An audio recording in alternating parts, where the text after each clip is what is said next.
Deputy commissioner Nankana صاحب راجہ منصور احمد نے کہا کہ پولیو کا خاتمہ ہمارا قومی فریضہ ہے۔ تمام طبقات کے لوگ پولیو کے خاتمہ میں اپنا قومی کردار ادا کریں۔ پولیو کے خاتمے کے لیے ہم سب کو مربوط حکمت عملی کے تحت کام کرنا ہوگا۔ والدین پولیو مہم کے دوران اپنے بچوں کو جسمانی معذوری سے بچانے کے لیے لازمی طور پر پولیو ویکسین کے حفاظتی قطرے ضرور پلائیں۔ 5 سال سے کم عمر 2,80,000 سے زائد بچوں کو پولیو کے قطرے پلائے جائیں گے۔ ان خیالات کا اظہار انہوں نے ڈپٹی کمشنر آفس کے کمیٹی روم میں پولیو کے حوالے سے منعقدہ اجلاس کی صدارت کرتے ہوئے کیا۔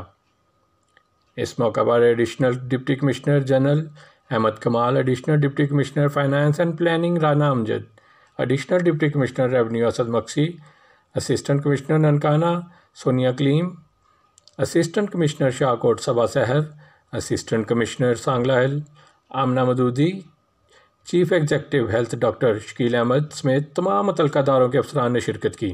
ننکانہ سے